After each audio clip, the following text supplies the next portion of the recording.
All right. Hey guys, how are you? Like I said, I know I wanted to do my Catholic video on Sunday. However, when I had said that, I forgot that I was going preaching at the college campuses Monday and Tuesday.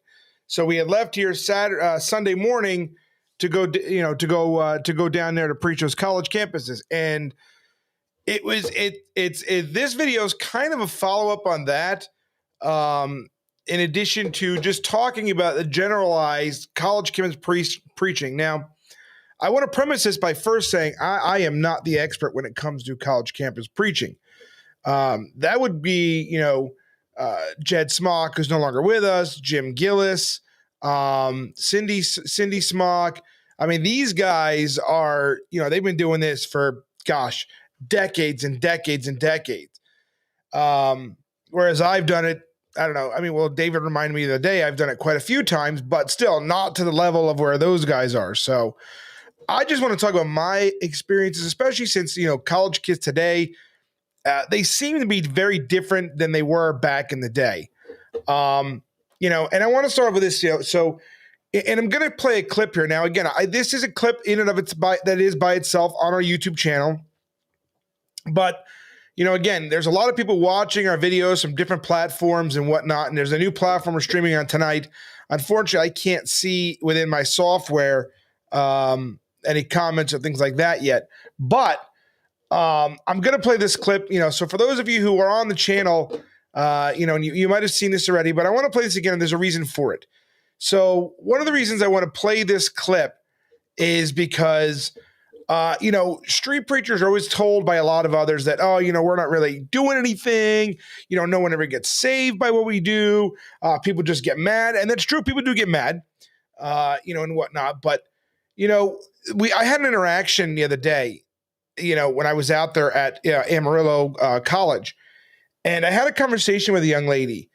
And I think the conversation was really about, and a lot of people have messaged me right afterwards because, they were watching, and they said that was probably one of the single best things that they had seen from our ministry on a college campus. Now, again, college campuses are not something I do a whole lot of, but that's about to change because I preached Monday and Tuesday at those colleges down there, and I loved it. I mean, I loved to preach on those college campuses. I loved spending the time talking with those kids, those one-on-one conversations we have. I mean, I loved it. And I just want to do more and more and more of it. So, I want to play a clip and to premise this clip. So, for those of you who've seen it already, you already know, or those of you who watched the live video as we were preaching it, you're going to see here. I'm going to show you this clip of this young lady who I engaged with for about 20 minutes. It's a 20-minute clip. And, she epitomizes everything of the left. I mean, every single liberal, CNN, satanic talking point you could think of was wrapped up in this one woman. Everything that she believes was what we hear about from all these different, media sources, from social media, activists and LGBT activists. And, like I said, for me, hearing this all come out of one person's mouth, I mean, you can see it there in this conversation. You can clearly see that these kids are being told things and they just blindly believe it. They have no idea what they're talking about. They have no idea what things mean. They just, all they know is, feelings and what feels good to me and what makes me feel good and all these other things here. So, this young lady, we were preaching and talking and I heard her say something. So I walked over talking to another lady and then she turned around and started talking to me and I engaged in conversation with her. So I'm going to play this clip for you guys. It's 19 minutes, 57 seconds long. Some of you may have seen it already. But again, that was just on the one YouTube channel. This is on all the platforms so everybody can watch it. So if you've seen it already, just watch it. You're going to see in this clip that this young lady goes from being mad. Now, again, I don't know if you guys can see it in the clip or not. But when I was talking to her, she had tears rolling down her face. Now, again, I don't know if you could see that or not. I mean, towards the end, when she started bawling her eyes out, sure, you can see that. But, I mean, during the conversation, I forget where it was, but I saw tears coming down her face almost immediately. So I don't know if you guys you'll be able to see that in the video or not, but I want you to watch this video because at the end of the day, this is something you don't see a lot of, or this is the kind of clip that no one's going to play for you, that no one's going to share for you to show what it is that we do in the streets. Okay, because all everyone wants to talk about is the rebuke, right? All they want to talk about is, oh, we don't preach the gospel. All we do is go out there. We're hateful. We're big. The other things here. We do a lot more than rebuking. Okay, rebuking is a part of ministry. But you see, when people are trying to bash you, when the devil wants to discredit you, he only wants to show the things that he knows are going to make people mad. But I want to show you this clip because I want you to see we do a lot more than just that. And if you take a look at this picture here, right, this is a screenshot from the video. Okay, this is her crying. And I stopped and I paused and I told her it was okay and everything else and, all that there. And I was telling her my goal was not to make her cry, right? I did not want to make her cry, right? So you're going to see it wasn't me that made her cry. It was conviction because she heard the truth, things that other people aren't going to say to her, okay? So I hope you guys enjoy this clip. If you've seen it already, watch it again and watch this young lady's face. Just listen to their arguments. And we'll be back here in 20 minutes after this clip. The Bible is the truth. The Bible is the word of God. That is the truth. It is not the truth. Can you prove the Bible wrong? Absolutely. Archaeology proves it right all the time. No, you cannot. No, really. So are you telling me Pontius Pilate didn't exist? What? Pontius Pilate, did he exist? Who knows? We have archaeological evidence with his signet ring that proves he existed. Did King David exist? No. Yes, we have archaeology that proves King David existed. We have demonstrable scientific proof that he existed. Hold on, back up. You just said it didn't exist, and I just showed you it did. So the Bible, King David, you're telling me? Hold on. I'm just saying it. Why don't you go look up that King David exists? Go look up the archaeology. I don't have to look up. I know it's true. You're gonna come here. You're in college. Are you in college? Do you go here? Yes. Do you go here? You can't just say you're. Hold on. Do you go here? Are you a college student? Do you go here? Are you a college student? If you're a college student, your goal is to what? Learn and be educated, right? So, okay, look things up, you're right? certified to educate us on this situation. On the Bible, yes. No, you are 100%. Sure I am. I am a preacher. I have a theology degree. What? Do I know who personally? I do know Jesus personally. Okay. I do know Jesus. Absolutely. You can too. Okay. That is my choice, though. You're absolutely correct. It is your choice. But why is it the correct choice to come here and spread hate about people? Well, it's not hate. It is. Define hate. Hold on, y'all come harassing the niggas and swearing. It's harassing. There's a cop right there. Why don't you tell him harassing you? See if he arrests us. Harassment's a crime. It's the law. No, it's not. It's not a crime? Go ask the police officer for harassing. This is a public. I just want to make a note here real quick. You'll notice that this black guy came up to me and starts running his mouth saying, oh, y'all niggas is harassing people. And again, I say that in the context of him saying it. And, listen to the way they talk. Y'all, these college kids, okay? And you're going to see a theme throughout this.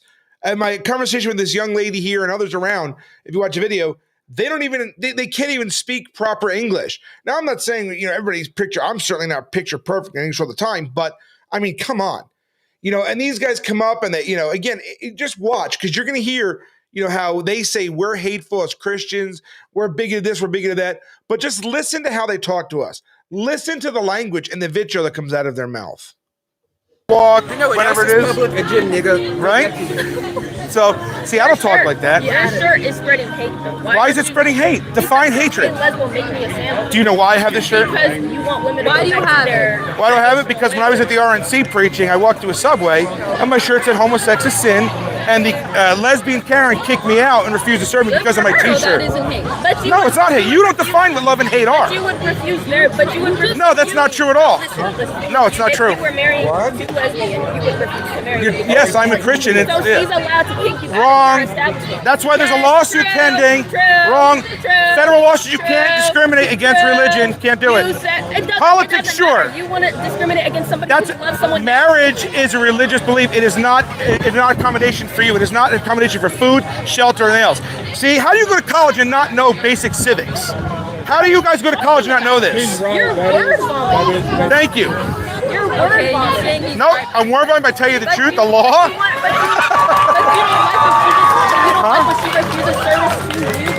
Oh, it's illegal. It's illegal what she did. It's not illegal for me as a minister to say I'm not going to marry you in my church. That's a church. No, it's not. So you don't want to separate your church and state then. So you want the state to force the church what to do. Yes. So you don't believe in separation of church state? Why would you do that? Because marriage is a religious ceremony, not a secular one. Okay, but still, like, why would? So you want churches to so you want the state to force the church to do what you want, right? She's arguing that philosophical is relevant over there. Who? What? She's arguing that we shouldn't judge. The Bible doesn't say that. I know it doesn't. We should judge. Well, we don't condemn anybody. The Bible says they're already condemned. Yeah, we don't condemn ourselves. We judge Right. people. Right, we judge just as everybody judges. Anybody says they don't judge is a liar. Arguing and saying you should judge. But she's judging him for judging. Like if you see somebody that you think is going to do you harm, What are you looking at like? He didn't do anything to you. yeah, you think I'm going to do you harm? I think you're weird, and you're butting into a conversation I was having with him. So? He has a right to do it. You don't have to acknowledge these things, but he has a right. You can. She has a right to say that. You're 100% true. So what's the point of going back and forth about this? You're going back and forth with me. You can walk away if you want.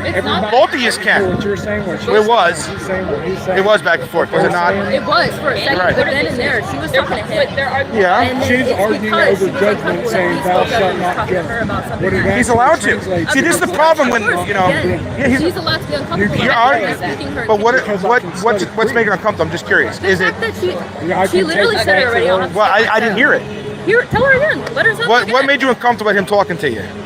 What made me uncomfortable? Yeah, about him Is talking. Trying to She butt feels into our like I said it. conversation. So that made you uncomfortable? Yeah, because I'm trying to have a one. Okay. I'm just curious. Okay.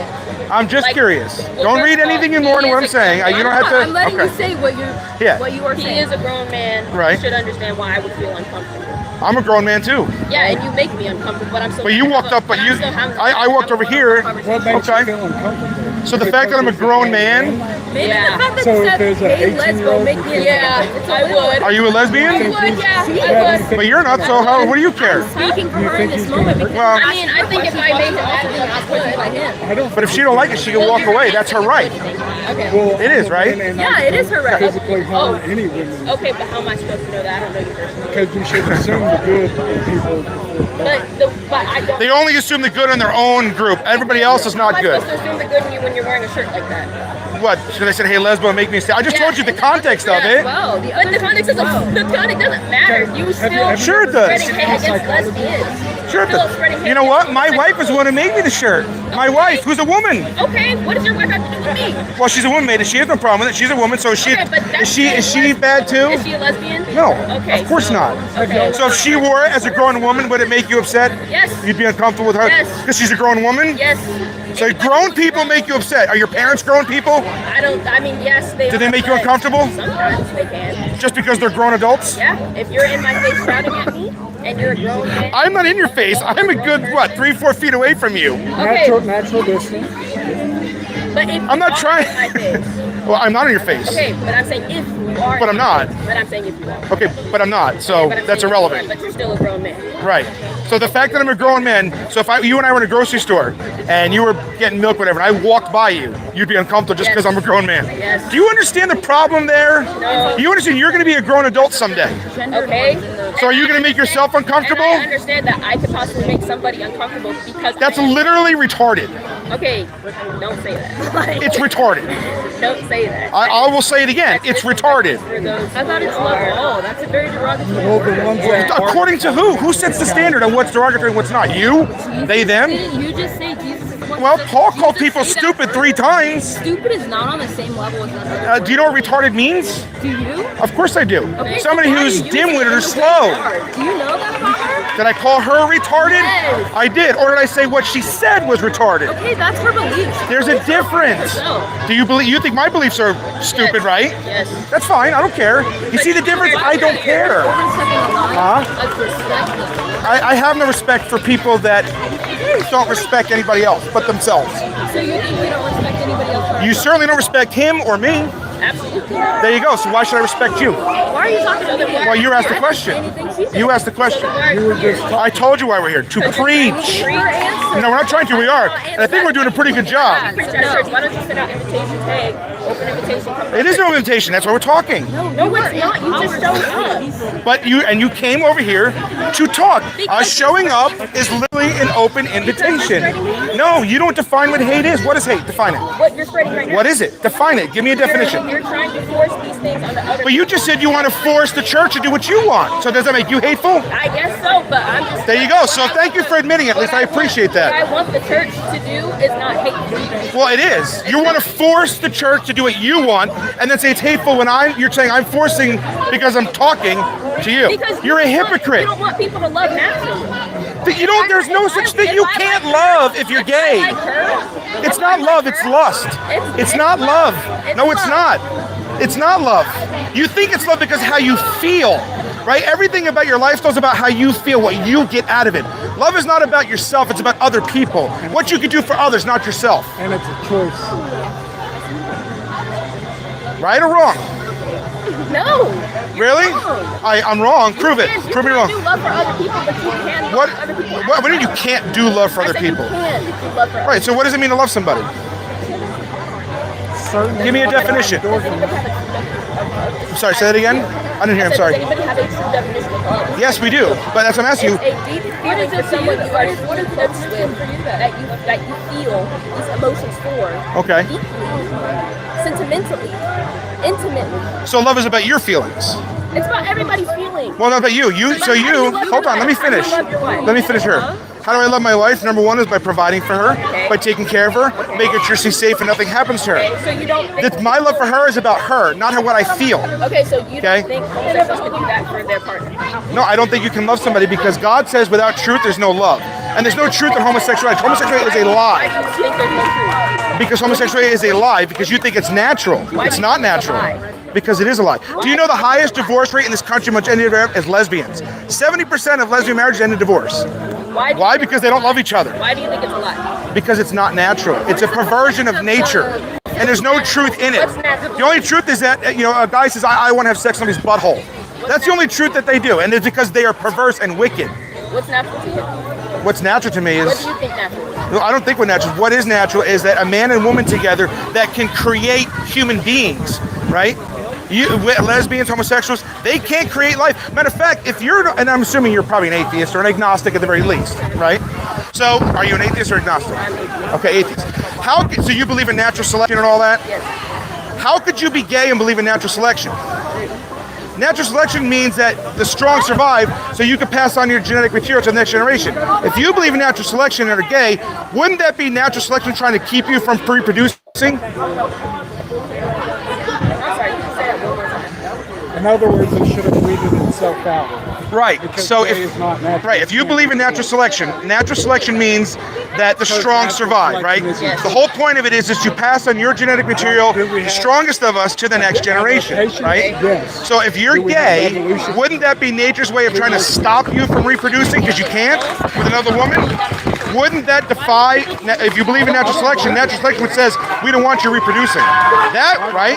So as somebody who's homosexual, how can you support natural selection and be gay at the same time? And I do believe people are born gay. I just explained to you. Okay, but why? You can't pass on your genetic material, so nature will be trying to stop you. Why would I want to pass on my genetic? Just because I believe that's in natural selection. Just because No, I believe I'm not judging. Right. I'm just saying I don't agree with you. Right, well that's my point.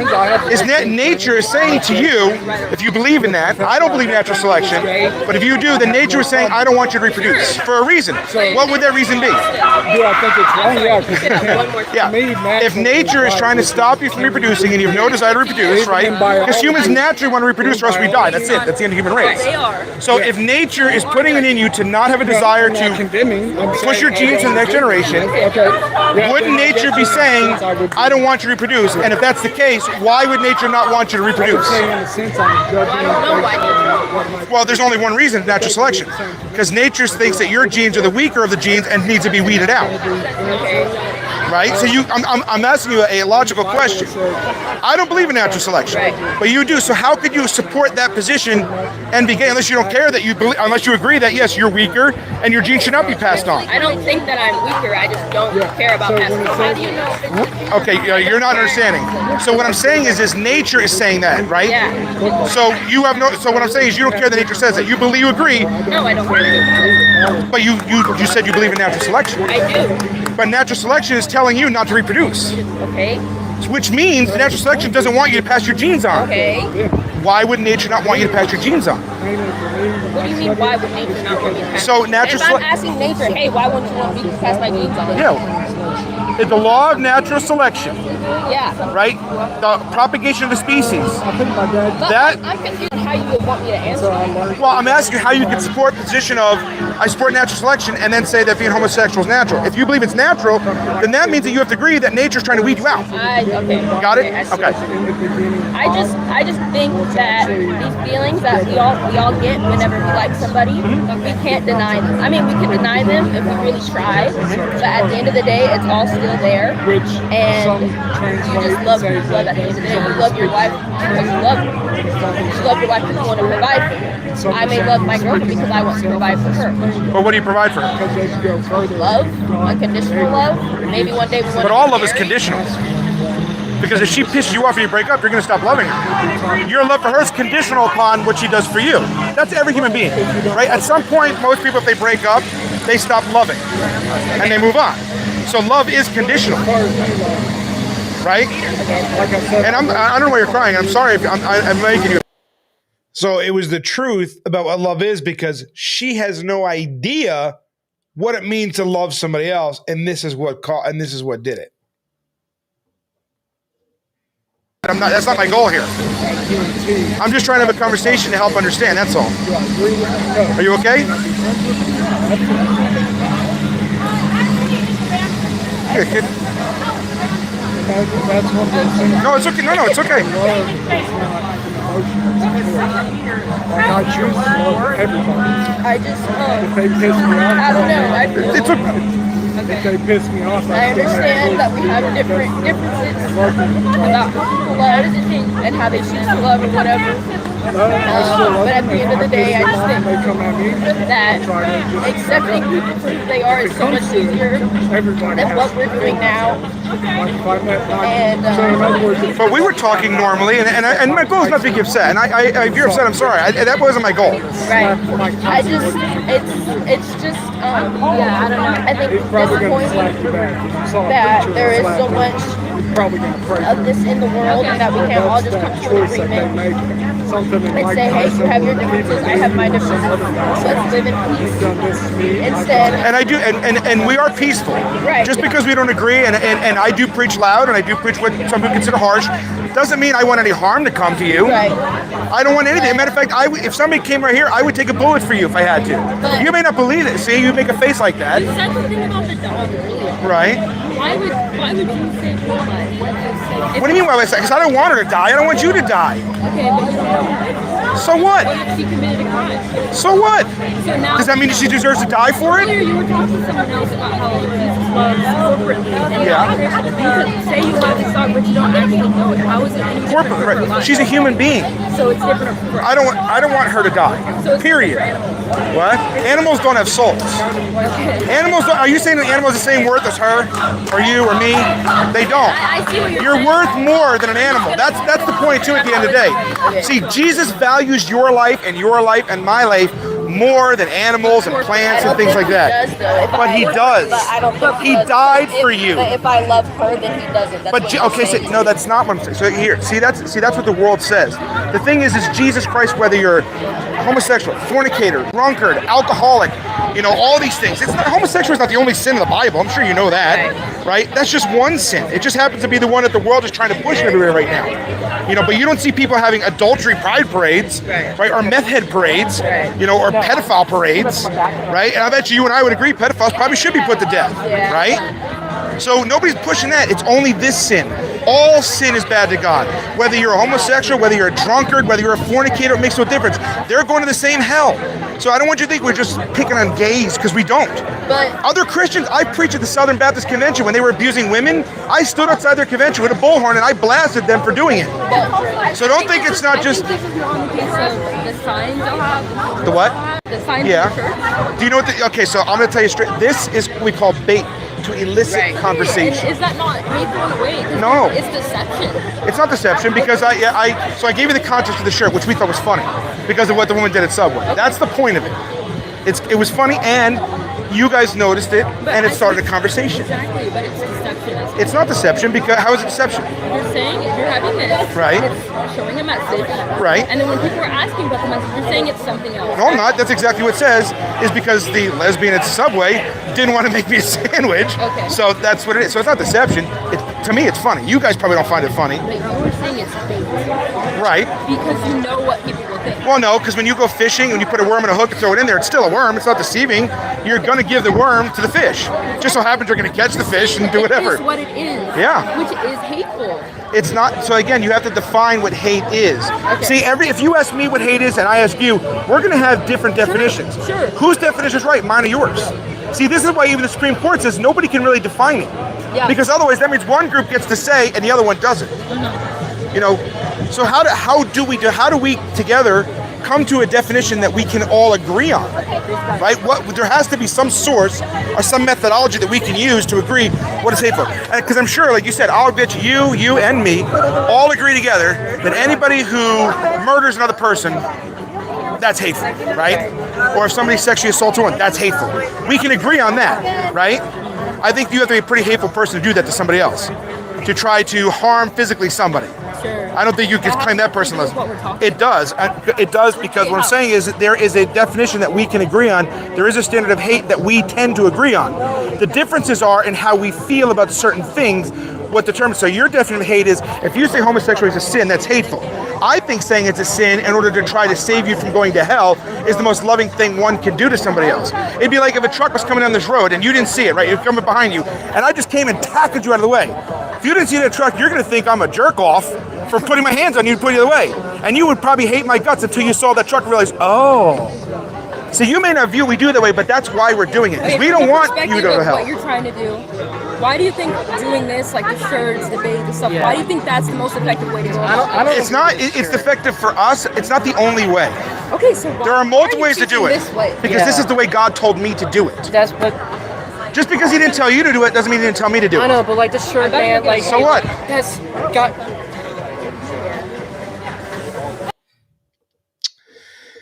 And there you have it. So, I wanted to show that clip just to show a different side of street. And you'll notice I'm wearing my Hey Lesbo shirt again because I was doing this video tonight. So,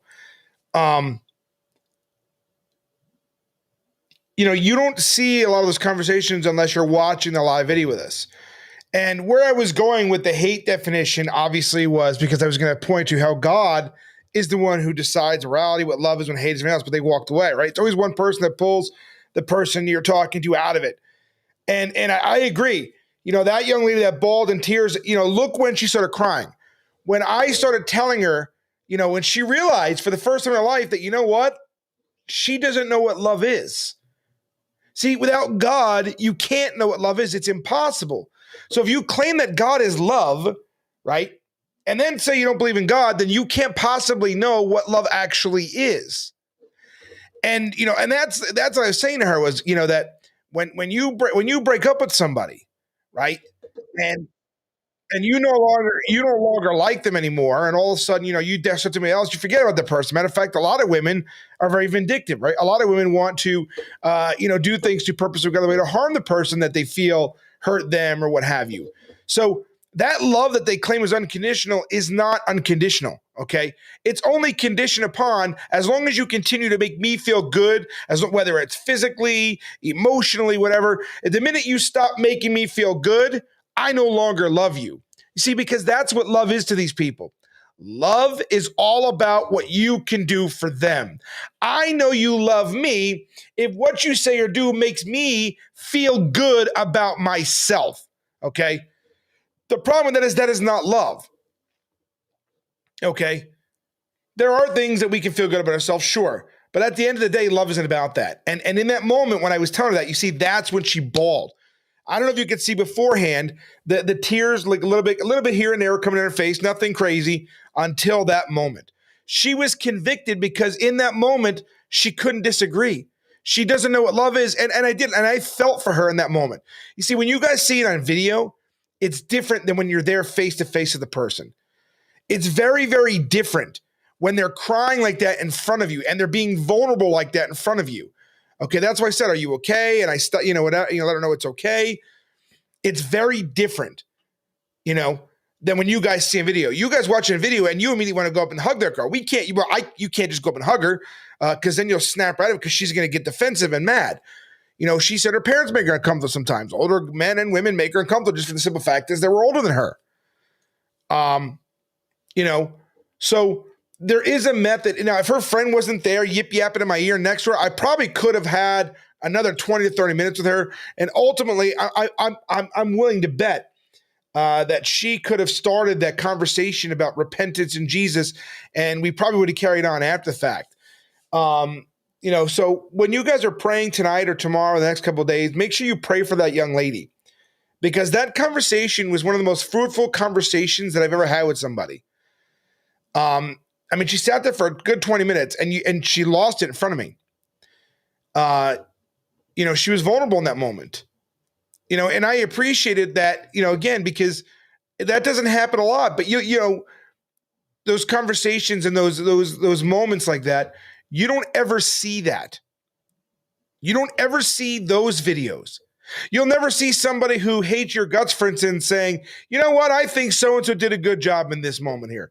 They can't do that because they can't give you credit for anything. The haters are only going to do things that make it look hate. They're going to, frame things with a certain narrative and that. So this part of preaching, nobody ever gets to see. Okay? Let's be honest. How many of you watch this video today have seen a moment like this on video? Very rarely, right? Have you seen something like this? And I got comments afterwards. Immediately afterwards, about compassion and things like that, and how people really love that exchange, and they learned a lot and things like that, and and that's Holy Ghost, right? Because that wasn't planned. It's not like I had a certain script ready to go as I went out there and preached, right? Because each moment you have to be prayed up. You have to pray that the Holy Ghost gives you the words that will come out of your mouth that are seasoned with salt, so that that type of thing can happen. And I was actually very happy to be there, and that moment for me really made my day, believe it or not. Now, no, she did not. She didn't ultimately repent, of course. She didn't repent of her sin right there. She didn't accept Jesus Christ right there. However, ministry isn't always about, you got to get saved right now or else we're ineffective. Sometimes you have to plow that ground. And I believe in that moment, I was the plower, if you will. I was the thresher. I came through and I plowed that ground. Now, what's really sad is you'll notice toward the end, there was a guy standing next to us. And this guy had almost a little Hitler mustache. And he actually was quenching the Holy Ghost, because she cried for quite a bit after she left. She went inside. I saw her come back out the building and she was still crying. If you watch the live video, you'll hear, we looked over to her. And that guy went around and started hugging everybody. Oh, these guys are hateful and else. He was quenching the Holy Ghost because the Holy Ghost was working on that girl's heart. The Holy Ghost was working on her brain. She had got a revelation right then and there that, I'm sure she's going to remember that. And I hope to see her again. I truly do.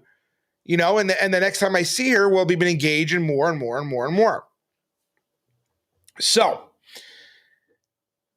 at the end of the day, though, these, you look at the college campuses that we preach at. We preach at, West Texas A&M University, and we preach at Amarillo College, right, which is a community college.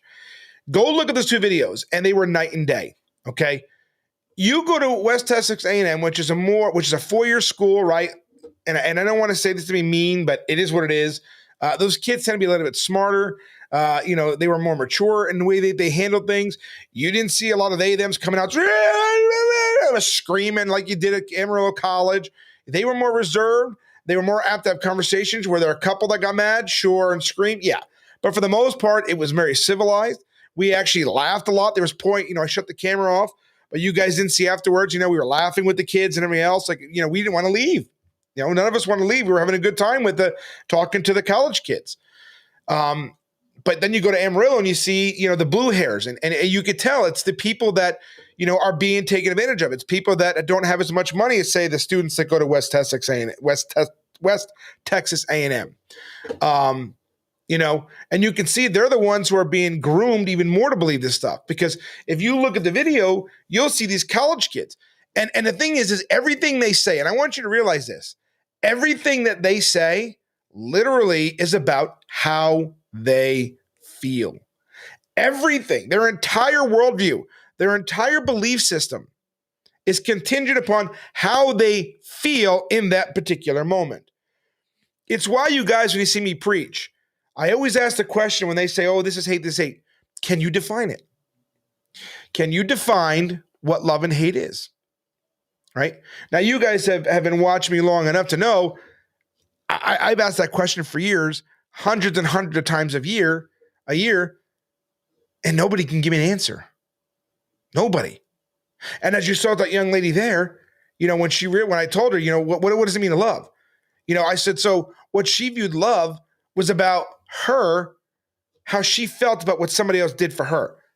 That's how she recognized love. She doesn't know what it means to give of yourself to somebody else, to sacrifice for somebody else, to not want to see harm to somebody else, right? It's not contingent upon, whether this makes you feel good in that moment or not. Because you really want to know if you love somebody. When somebody pisses you off and you want to walk away, okay? If you're willing to stick around and work it out, even in those moments, or even in those moments when you be mad at somebody, okay, and you may want to slap somebody across the face, but in those moments, okay, when you still stick around, when you say, I can't imagine my life without this person, even in those moments, that's when you know it's about love. Because if you're willing to just simply walk away because you got mad about something, or you're mad about this, or you're mad about that, and you're just going to walk away, and I'm not talking about just a casual fling where you're hooking up, whatever, which you shouldn't be doing anyway. I'm talking about when you're married, or if you're dating somebody and you're courting somebody and you're talking about how in love you are and I can't imagine life without you. But then all of a sudden something happens and it's really easy for you to imagine your life without them, right? So love is nothing more than a fleeting word that people use based upon the moment because of how they feel in that particular moment, right? This person makes me feel so good. This person makes me feel alive. This one does this for me. And that's what love is to these kids. It's about what they get. It's about themselves. And their entire worldview is about them, okay? And because the world tells them it's all about you. The world tells these college kids, believe me, even at Texas A&M, they have this attitude that they are entitled to things, that somehow they are owed something for just existing, that the world has to give them something simply because they just exist. They don't understand that's not how the world works. And I don't know where they learn that from, but I believe it's the schools, right? I believe the schools are conditioning our children. They're grooming our kids. Then they go to college where these professors, right? Because we put so much stock in titles nowadays that these professors are viewed as the source, and they believe them simply because they have the word professor in their title before their name. And they think that just because somebody's a professor of something, they must know all things. When in reality, we know throughout history that most professors, they get a lot of things wrong and have to update things all the time, right? The knowledge from today is very different than the knowledge from 50 years ago, is it not? Things change all the time. They put too much stock in this because they have no truth in their lives. They don't know God. They don't know Jesus. And I got to tell you, you guys might get mad at this. These college kids are stupid. I mean, they are dumb. And the reason this is important for all of us is because these kids are going to graduate college, whether it's in 2 years, 3 years, 4 years. They're going to graduate college. Some are going to get in politics. Some are going to become business leaders. They're going to become CEOs of corporations and companies. And you know what? They're going to be the ones who decide the laws. Abraham Lincoln once said, the philosophy of the classroom in one generation will be the philosophy of the government in the next. And we have allowed our schools to do this to our kids. And they are growing up not even knowing basic civics. They don't even know what free speech is. I mean, that college, Emerald College, right? That's a 2-year college. It's a community college. It's a public campus, okay? They can't restrict access. Now, again, time, place, manner, sure. I can't go into a building there and start screaming and preaching. I can't do that, obviously, which I wouldn't do anyway. But the point is those areas, those common areas and the concrete up there, that's a public area, right? That is a public forum. These college kids, you heard her say, open invitation. Well, it is an invitation. You were able to come up and talk to us. Therefore, it is an open invitation. We need to pray for this youth, for this generation.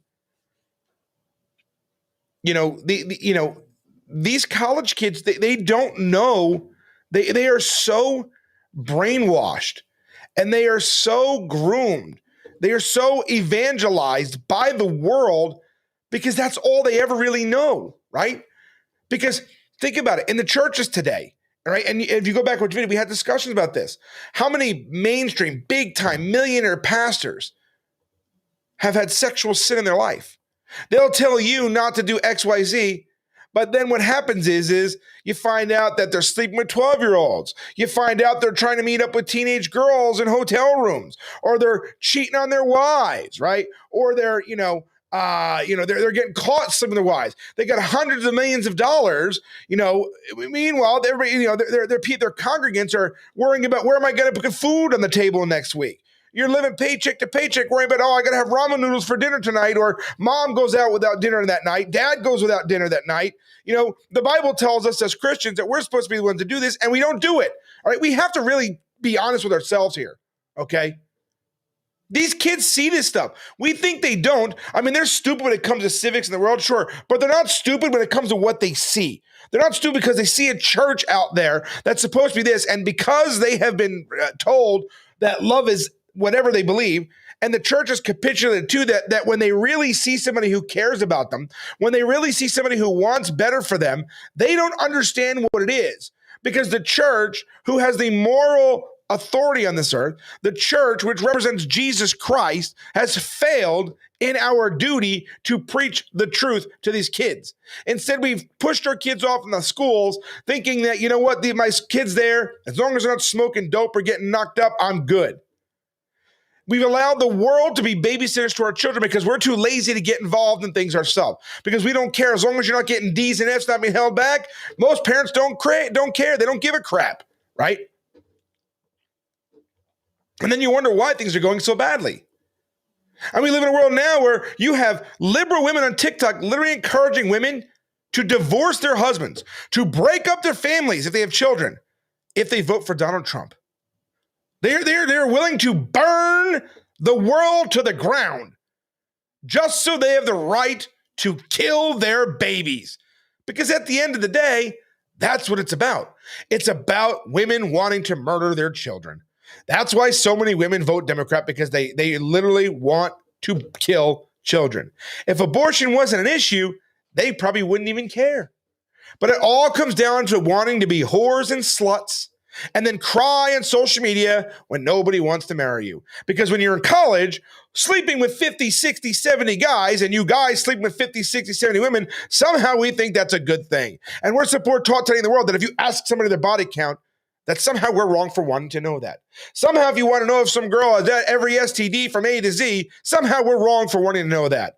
If we're wrong to want to know if a woman has seen more penis than a urinal at Yankee Stadium, somehow we're wrong for wanting to know if a woman's vagina looks like chewed up bubble gum because of all the men she slept with in college. There is a group of men out there that don't want to marry a woman like that. A woman who's, when you say hi to her, she goes, let me take my pants off for you. But guys, you really know better. But at the end of the day, that's what's happening. Because women they just want, and they want abortion to be birth control. And college foments this. There is a feminist, you guys might remember in the video in the first one, who was really upset because she thought because she's a woman that somehow, she had the right to butt in conversations. And I called her on it, and you can literally watch her say she's a woman, so she felt entitled. And I said, men are talking, go over there. And she got really upset about it because the thing is she got to understand in that moment, just because you don't get to do that. You being a woman doesn't entitle you to anything. Okay? And she didn't like it. But that's where we are today, is it not? That's where we are.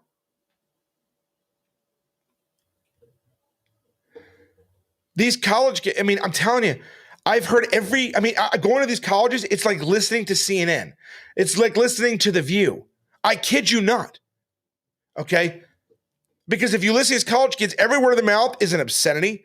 Everything that comes out about sex and sexuality, everything is contingent upon, having an orgasm, right? Or getting high or getting drunk. Like, that's it for them. And then they wonder why, when they grow up, they have 3 kids with 5 baby daddies and they're working at the Waffle House, why no man wants them.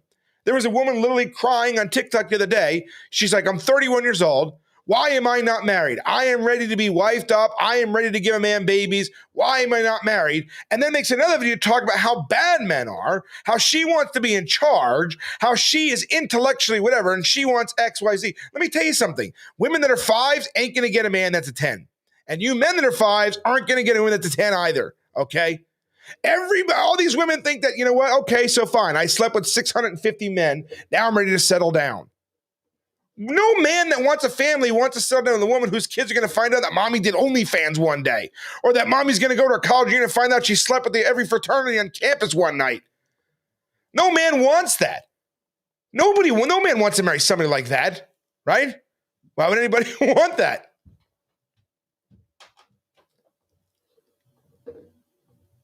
But this is where it starts with these college kids.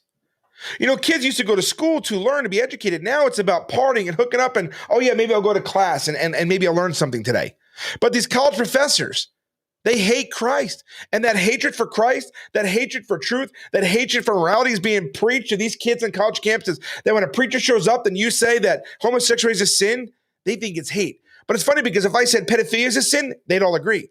If I say murder is a sin, they'll agree. It's only when it comes to fornication and homosexuality and maybe drunkenness that they get angry about. They agree that sins are things that they don't agree with, but things that they do aren't sinful. It's the way of the world. And this is the next generation. This is why we need to put more focus on these college kids. Because they're going to be our future leaders. Whether you like it or not, that's what's going to happen. Okay? These college kids, they don't know anything. You know, you've got literally 19 and 20-year-old college kids on TikTok arguing, you know, with Harvard-educated scholars thinking that they're smarter than everybody else. These kids don't know their butts from their elbows yet. And yet they act like they're the expert. Why? Because other 23-year-olds go, man, you know what? I agree with you. It's just crazy. And yet we as a church are allowing this to continue. Now, again, I make videos like this all the time. We talk about the church responsibility for this, church responsibility for that, and nothing changes. Nothing changes. Why? Because we want the experience of church, right? We want the, you know, and I had a conversation with a young man on campus about this the other day, and he was blown away because he never heard anybody say this, but he agreed with me. The church, the churches in America today, by and large, only are going to give you an experience that you've come to expect already. It's not about the Holy Ghost. Okay? It's about the experience and the emotionalism that you get at a church. You know, that's the same thing these kids get in college.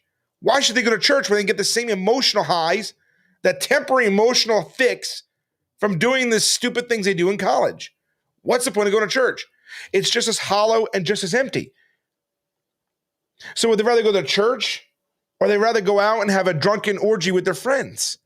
Because they're in the flesh, of course they want a drunken orgy with their friends. The church isn't providing them anything different than what the world provides them, so why should they go?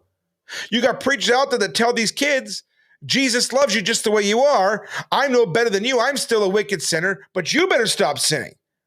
Well, if you can't stop, why are you telling them to stop?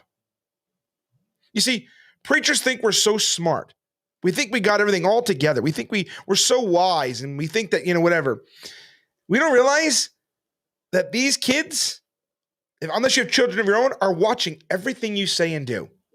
The minute that you tell somebody to repent, those kids are going to remember you going, wait a second, didn't you say that you can't stop sinning? And thus your entire argument, your entire preach, your entire message becomes completely moot. This is why the Bible tells us to be careful, to examine ourselves. You know,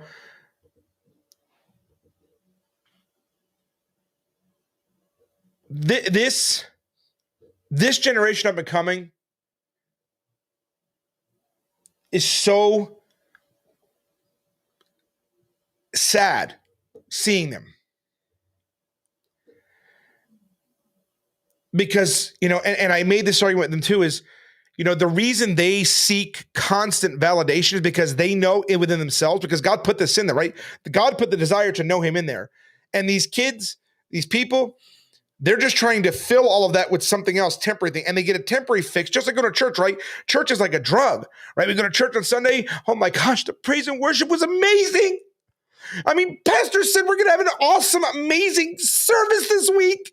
And it was, even though it was the same every single week, but because you're expecting it, Pastor, you already went there with the belief it's going to be amazing. So you are going to have an amazing time simply because you were told you're going to and because you want to.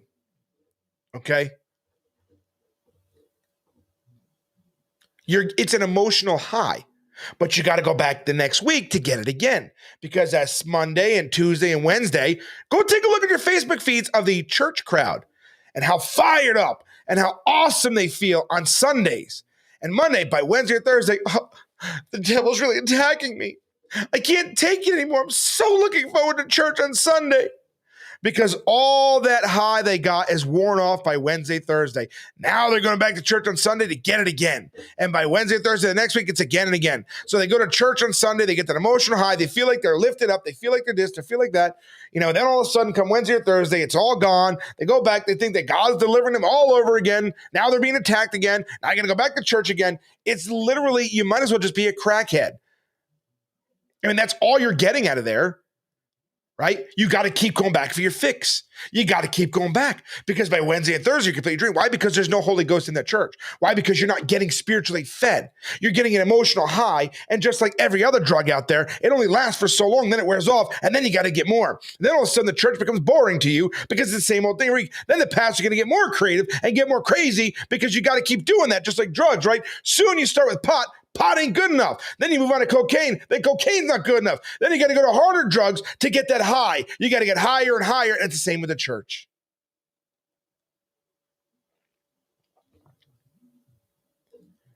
That's what it's all about. And while you think you thinking, oh my gosh, you're up there with your speeches, you're up there with your microphone with the music playing in the background, you know, literally manipulating people's emotions, you know. You can only get away with that for so long. But these college kids, they can get that same thing in college. They can get that at any party they go to. They can go on a Friday and Saturday night, get drunk, get high, get laid. That same feeling they have, because again, it's all about feelings, right? Same with the church world. Let's not pretend like it's not true. It's all about feelings. How we feel, right? You're no better than these college kids. And that's why you don't see churches evangelizing colleges, because they don't know how. They don't know what they're doing. Because again, most people, when you talk to these college kids, and the thing is, Ruben used to talk about these college kids challenging you. And I haven't had a good challenge from a college kid in a couple of years. And maybe it's different. Maybe they're just dumber now than they used to be. I don't know. But they don't know Bible at all. They think they do. You have unbelievers telling other people what they think a Christian is or what a Christian should be. Because they, again, just like everything else, a Christian needs to conform to their standards. Okay? And when a Christian doesn't, just like everything else, well, you know what? You don't agree with me, so you're hateful and a racist and a xenophobe and a bigot. Because, again, these kids, they have this entitlement attitude, and they think the entire world needs to revolve around what they think. You're going to see a shift in history. Everything's going to be revised. Everything's going to be rewritten based upon what these people believe. True or not, they don't care. It's just like the Christians today. There are Christians out there that will say, I am saying 150% for a fact that Christmas and Easter are pagan holidays. And it's not true. You can show them every year and ask them to give you a primary source to prove that. And they can't do it. And yet they still believe it anyway. It's all, and again, we are guilty just as much as they are. And that's why most Christians and most churches today are ineffective, because you're just as bad as the world. And yeah, maybe not everyone in the church is sleeping around. A lot of them are. Maybe not everybody in the church is getting drunk. A lot of them are. But those aren't the only sins. Just like I told the young lady there, homosexuality is not the only sin in the church. There's a lot of sins. Apathy is a sin. Okay? People perish because of ignorance. We give our ears to every fruit lip out there simply because you can see them pop up on a screen from time to time. Or because they make you feel good, or because the presentation they're giving you is not who they really are. See, we don't want real people in the world. We want an image of somebody, right? We don't want the real of people. It's why you think all these pastors, think about it, all these mega pastors are rich and famous because people don't really know them. The image they present to the world is not who they really are. And when who they really are does come out, people fall away from the faith because they had faith in man, not God. And kids see this all the time and they go, why would I want that? You think anybody from Greg Locke's church is ever going to go to a college campus and evangelize a student and get them to come to Greg Locke Church? No. You think Joel Osteen's going to be able to do that? No. You think Robert Morrison's going to be able to do that anymore? The Rock Church out there in Virginia's going to do it anymore? No.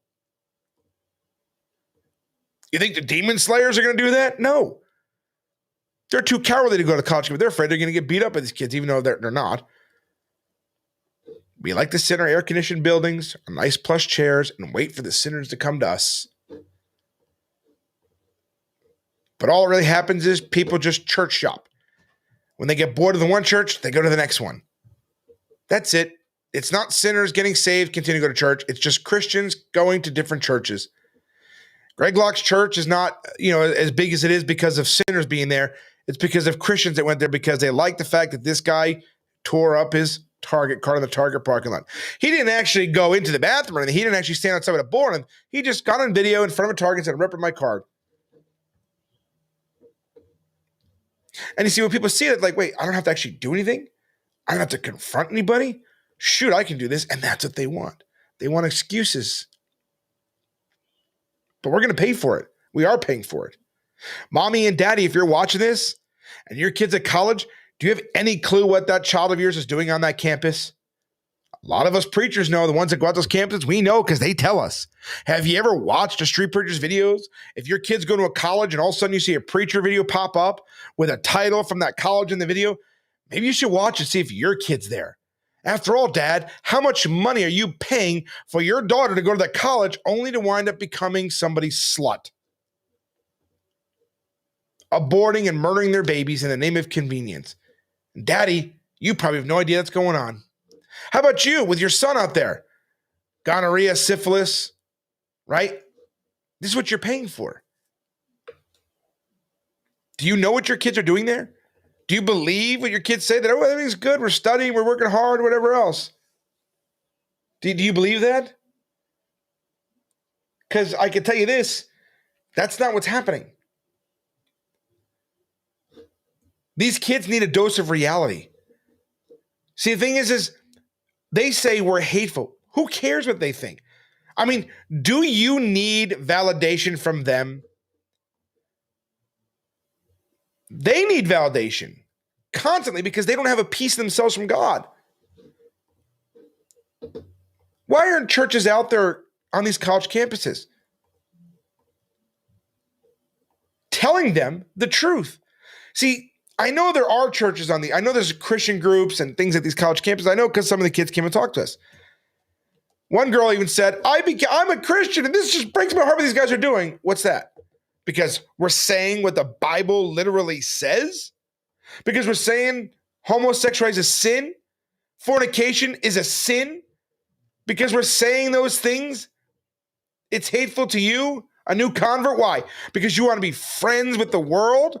You want to be friends with the world and a worldly system that hates God?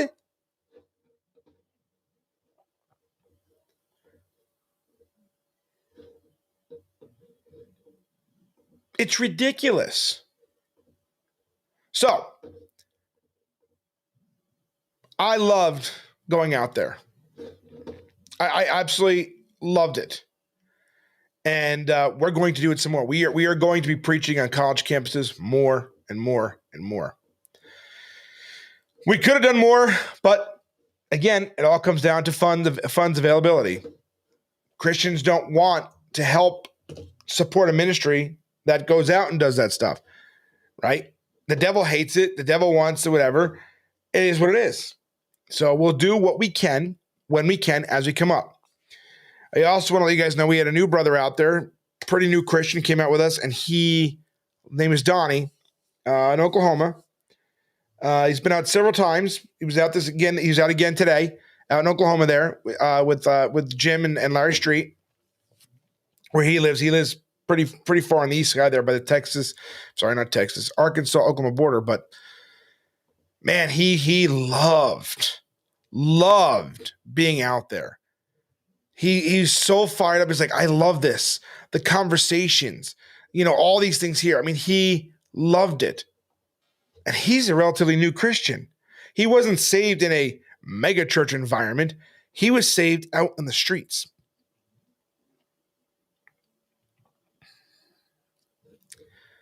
So we got a new member of the team who's on fire for this stuff. He just wants to preach and preach and preach. And he's going to come with us everywhere he can when he can. He's got a 10-year-old daughter home, so he can't come, like we do. And but he's going to do what he can as much as he can because he loves it. So we're very thankful that, God has given another laborer out there, a younger guy. If you watch the video, he's mad because somebody said to me, I look like I was 32 when I'm 48. And he's like, wait a second. He said, you look younger than me. And I said, it's probably because your beard is full of gray hair. I only got a little bit gray right here. That's it. But you got like a full-on gray beard. Probably because of the gray, that's all. So praise God that we have a new brother out there. Praise God for more laborers out in the field. We need that more than anything else. We're thankful to the Lord for that.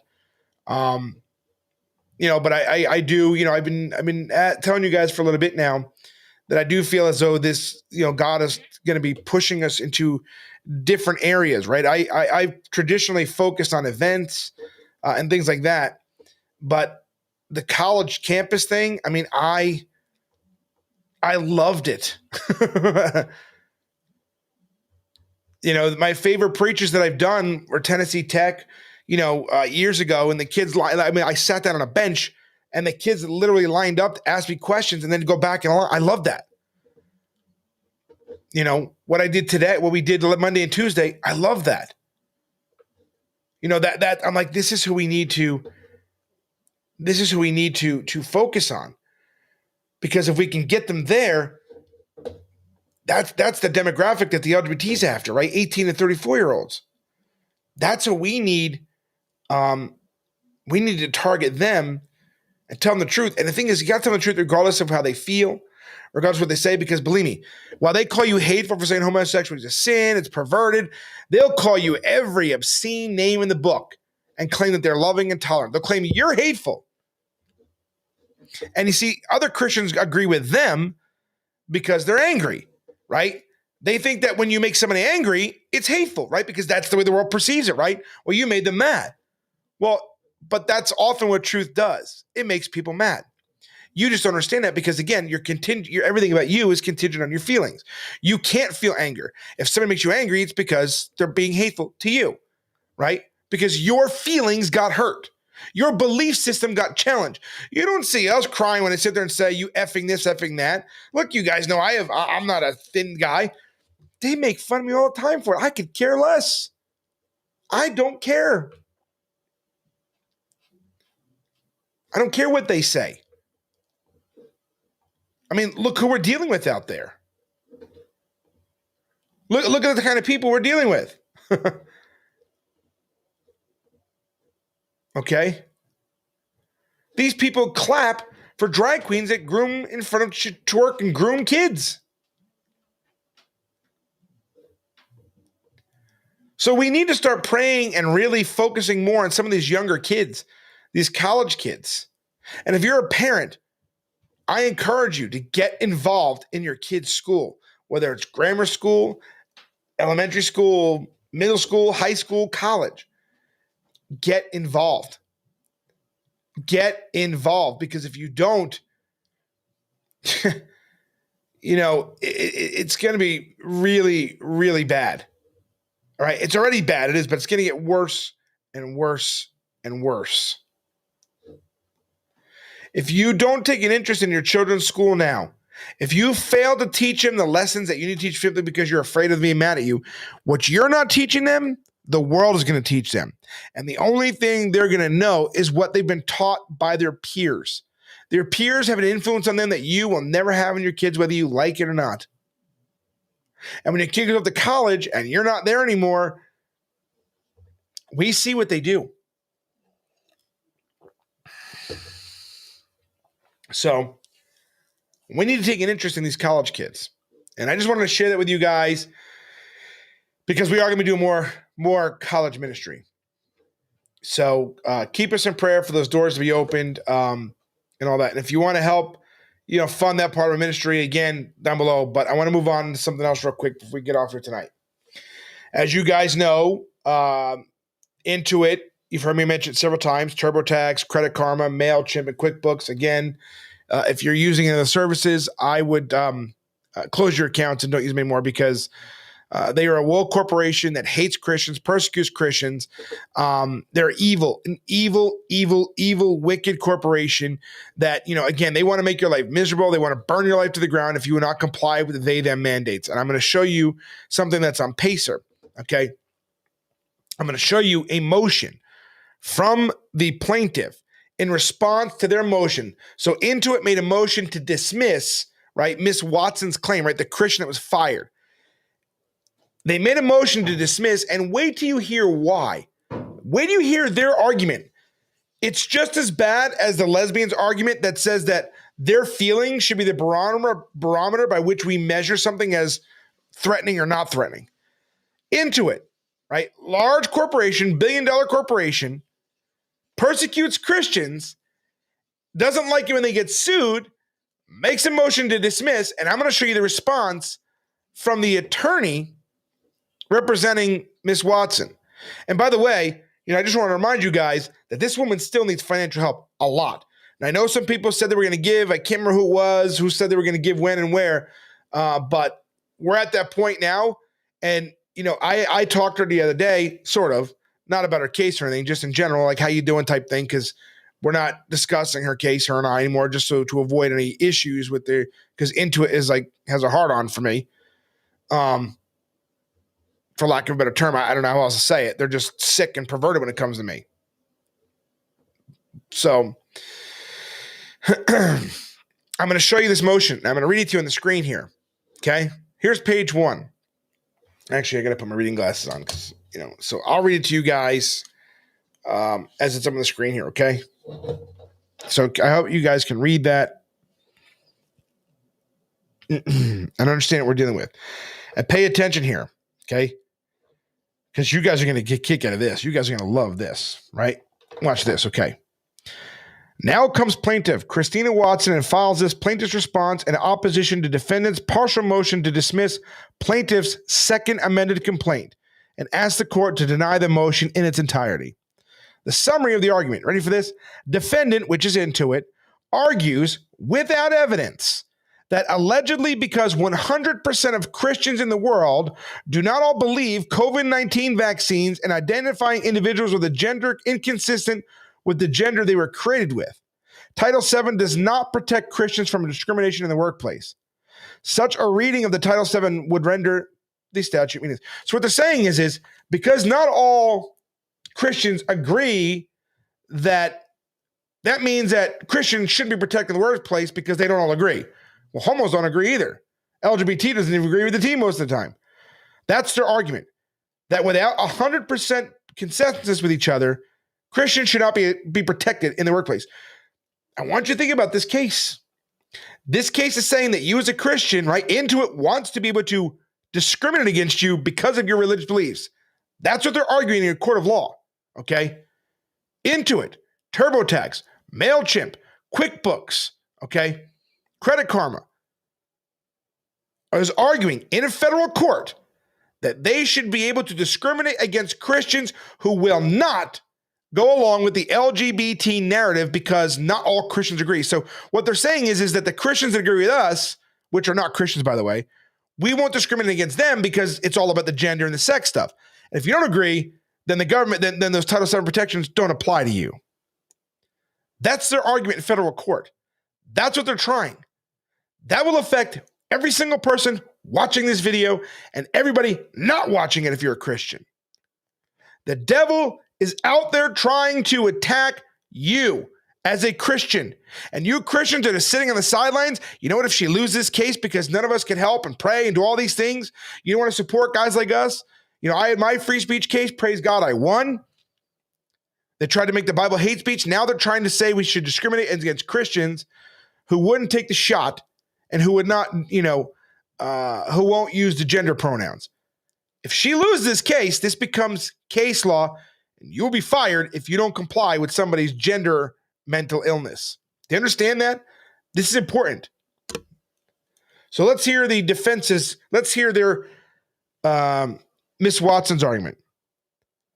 Standard of review. To prevail on a federal rule, 12b6 motion, a defendant must convince a court that a plaintiff pleads no factual allegations that, if taken as true, would constitute grounds for a possible claim. Bell Atlantic Corporation versus Twombly, 550 U.S. 554 in 2007. To survive such a motion, a plaintiff's complaint must contain sufficient factual matter, when accepted as true, to state a claim to relief that is plausible on its face, ID at 570. A claim has facial plausibility when a plaintiff pleads factual content that allows a court to draw the reasonable inference that a defendant is liable for the misconduct alleged, ID at 556.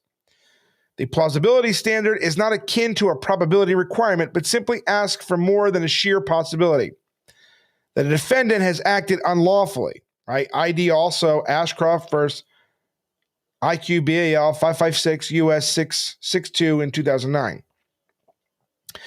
Ms. Watson has pleaded facts that, if true, give rise to more than a sheer possibility the defendant's COVID-19 and preferred pronoun policies had a disparate impact on Christian employees. Ms. Watson describes the basis. Now let me go to page 2. Boop, there we go. Wait, page 2. Of her religious objection to both policies no less than 7 times. She describes the protected class to which she belongs at least 10 times. And she's got this all written down and recorded. She describes the discrimination and denials to which she and at least 2 other employees belonging to the same class were subjected to. DKT 33, 9, 10, 11, 12. You guys can see all those numbers there. Ms. Watson also describes in detail responses from Intuit's HR team. Taken together, Ms. Watson's claims, if true, more than surpass the sheer possibility line. Argument. In challenging Ms. Watson's preferred protected class, defendant asks this court to impermissibly place a religious belief, practice, or observance into its rightful place within a specific faith community. Repeatedly and in many different contexts, we have warned that courts must not presume to determine the place of a particular belief in a religion or the plausibility of a religious claim. Employment Division v. Smith, 494, U.S. 872 and 887. Defendant's opposition to Ms. Watson's protected class of Christians and other faith beliefs who believe God determines whether an individual is a male or female and creates all humankind in his image is not really an objection to the protected class, but rather disguises its real argument that Ms. Watson's beliefs are not valid. Their argument is better suited for challenging sincerity, but the bar is so low for challenging sincerity, defendant knows Ms. Watson easily passes that hurdle. The sincerity of a plaintiff's engagement in a particular religious practice is rarely challenged, ID at 791. As the court in Mosadiq versus Texas Department of Criminal Justice, 703, there explains, though the sincerity inquiry is important, it must be handled with a light touch or judicial shyness. Okay. And that is, AAXREL Bettenbaugh versus Needville Independent School District. Examining religious convictions may any more deeply would stray into the realm of, got to go to page 3. Realm of religious inquiry, an area into which we are forbidden to tread. ID FN admitted. Both before and following Mosadiq, claims of sincere religious beliefs in a particular practice have been accepted on little more than the plaintiff's credible assertions, Tagore v. United States, and that case there. Instead, defendant attempts to argue that because not every individual identifying as Christian shares the same belief that God creates all mankind, male and female, and that gender determination is set by God, then that religious belief is not protected by Title VII. Indeed, Defendants' arguments require that to be protected by Title VII. Everyone under a certain religious umbrella must unanimously agree on the underlying belief. Title VII would be rendered meaningless for religious employees. You understand that argument, you guys? Do you hear what they're saying? You hear what they're arguing, what Intuit's arguing. If you believe that God created the male and female, you have no protection from work. You can be fired because you won't go along with somebody's preferred pronouns. This is going to the future. See, right now we have a chance to stop this probably for a few years until this, whatever, because this will be case law.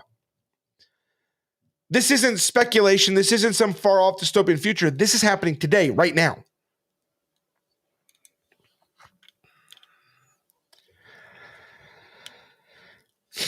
Plaintiff pleads an accurate protected class on her CV-19 claim. Defendant alleges Ms. Watson's protected class is only those who are opposed to taking the, for sure, the umbrella of those opposed to taking the jab is large. That umbrella includes individuals who cannot take it due to medical issues, individuals who believe it is an intrusion into the civil liberties for a government to require any such thing, individuals who believe that the shot is ineffective, or, as in Ms. Watson's case, those individuals who have religious conflicts with taking it. Ms. Watson cites the Christian employees who had a religious objection were discriminated against by being denied opportunities afforded to their peers that did take it. She and docket 333, so they gave proof. She also cites another employee who was terminated due to the employer's religious conflicts with their jabby jab mandate. Defendants allege that that jabby jab opposition was not widespread in the Christian community. There are two problems with this assertion. One, defendant offers no evidence, no statistics, and no case law tracking the number of Christians who believe that taking it is in conflict with their faith. Requires the number of Christians who believe this had nothing to do with their religious beliefs, or the number of Christians who believe they have a religious requirement to take this. At a minimum, defendants' allegations require an expert opinion and is simply not within the defendant's knowledge. Secondly, even if such proof existed and was offered with their motion to dismiss, such information is irrelevant to Ms. Watson and to those whose religious beliefs align with hers. Ms. Watson must show that a neutral policy of defendant had a disparate impact as applied to people of faith. So she's not only fighting that they them mandate, she's also fighting that mandate that they tried inflicting on everybody. Do you see where this is going, guys? Plaintiff pleads an accurate protected class and a preferred pronoun claim. Religion under Title VII does not require 100% unanimity of adherence. Am I in the same thing here? Yeah. Ms. Watson cites both Christian and other faiths, non-Christian religious believers, who likewise believe a higher power creates all male and female, as the impacted class from defendants' policies. Defendant argues that because all Christians everywhere do not believe that their faith requires the same position as Ms. Watson, that nonetheless Ms. Watson's religious beliefs are not protected by Title VII. Such a position leads to absurd results that undo the very reason for Title VII's existence and the great breadth of case law supporting what is considered a protected religious class. The issue of whether God defines an individual's gender is hardly a custom-tailored subset of a religious group, as defendant posits. So you see what Intuit's trying to do? They're trying to claim that real Christians agree with the LGBT. Why do they believe that? Because go look at their YouTube channel. Younger, transgender, LGBT people. This is what they're being told, right? Because they believe they can decide, like everything else, or a bunch of elitists, they can decide what a Christian is. And this is what they're arguing in court. Well, the only real Christians are those who believe what we believe and accept us. And this is happening because the church has done a really poor job in defending their position. They have capitulated to Intuit's meaning here. And when Intuit's done with people like us and Tina, they're coming after you next. Make no mistake about it. Okay. Wait, what happened here?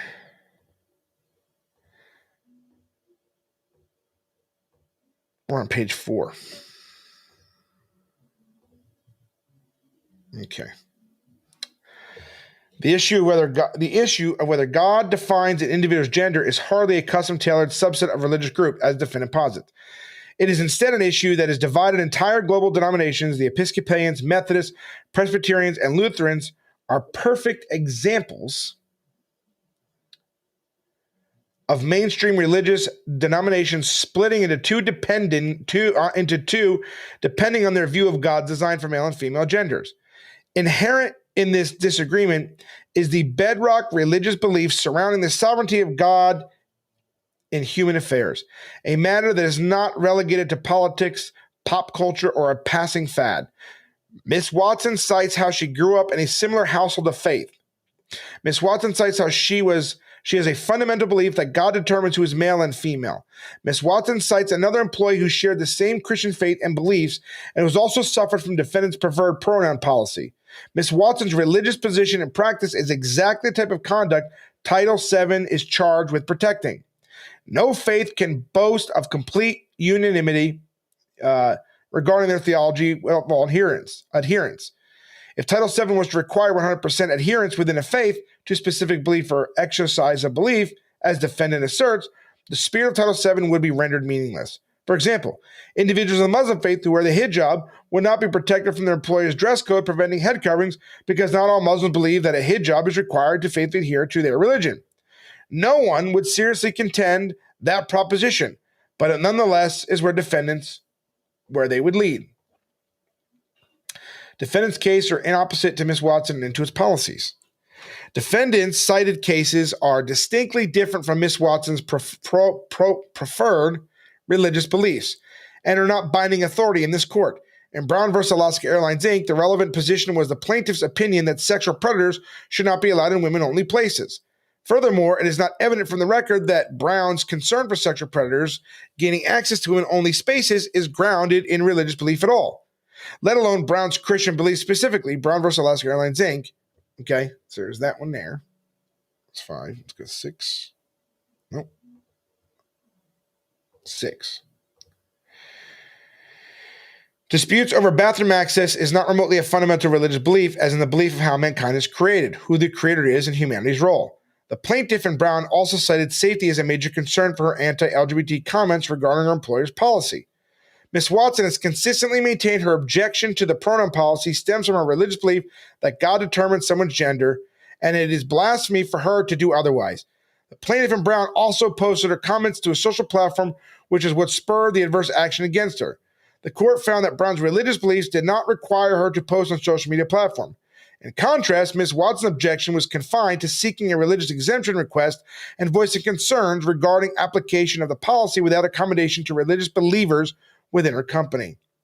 The defendant's case adopted the reasoning of Dunbar versus Walt Disney. Cox's case. Okay. In Cox, the court reiterated Dunbar's stance. As the court noted there, courts generally treat disparate impact claims as those affecting particular groups or faiths, including articulable subgroups, but not all those who share a single common belief. And he gives a bunch of case law there too. God's role in the Christian humanity from the book of Genesis is the most foundational basis of religious sects, from the Jewish faith to Christians to Muslims and others. Defendants' preferred class cases are simply inapplicable. Plaintiff properly pled facts if proven support punitive damages. Defendant improperly asserts the plaintiff is required at this stage of litigation to prove entitlement to punitive damages. Assessing whether punitive damage liability has been proven is an issue more properly suited for motions for summary judgment, at least, or more properly, after the conclusion of plaintiff's case in chief, Harris v. FedEx Corp. The relevant question is, again, we ask whether a reasonable jury would not have a legally sufficient evidentiary basis to find for the party on that issue. Novak v. Woodland Nursing Center. Discovery is ongoing in this matter and not set to conclude until March 7, 2025. A Title VII plaintiff certainly faces a formidable burden in establishing liability for punitive damages. Given these stringent standards, a plaintiff faces a formidable burden in seeking punitive damages for employment discrimination. Okay? It quotes another case law there. A Title VII plaintiff must prove that the defendant engaged in conduct knowing or with reckless indifference to whether their actions violated federal law. not just that their actions were retaliatory or discriminatory. Thus, the defendant employer must at least have retaliated in the face of a perceived risk that her actions would violate federal law to be liable for punitive damages, ID at 440. In the instant case, Ms. Watson listed her denial of a promotion, the takedown of her Slack communications, and the hiring of Mr. Diego Valdivia. Okay. Defendant dismisses the relevance of Mr. Valdivia's hiring. It is not that his workstation was remote, but rather that he took the role of Ms. Watson because he had the and thus eligible to attend on-site activities and to pursue advancement opportunities that were denied. Ms. Watson. It is the direct reduction of Ms. Watson's workload in favor of Mr. Valdivia is the example of defendant's discriminatory and retaliatory actions that have proven can form the basis of plaintiff's punitive damage claims. Last page.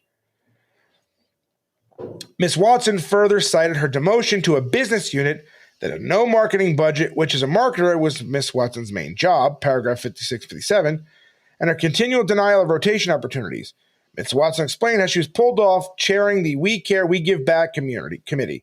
And importantly, plaintiff cited how she was told by an HR representative that no accommodations would be granted for use of defendant's preferred pronoun policy.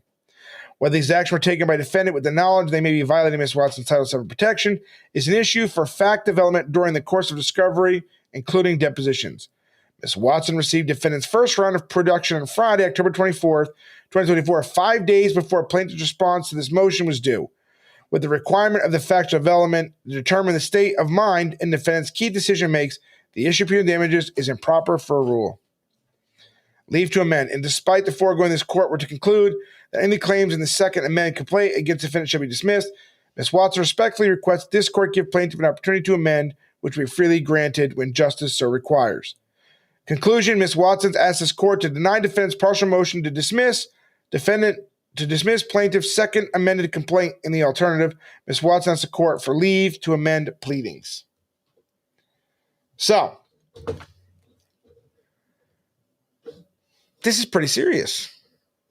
I've been trying to tell you guys this, this whole time. She's fighting for her life and yours and mine. Anybody else who cares about having a job that doesn't want to bow down, right? You want to talk about the mark of the beast coming? We have examples right here that if you don't conform with this, what's going to happen to you? On top of that, I want you to think about this. So Intuit also is a child grooming organization. Okay, they have a whole thing here, right? Intuit, you see up there, right? TurboTax, other companies. Trans Plus Summit. The Gender Cool Project is a youth-led movement bringing positive change to the world. The champions are helping replace misinformed opinions with positive experiences, meaning meeting transgender and non-binary youth who are thriving. So they're groomers.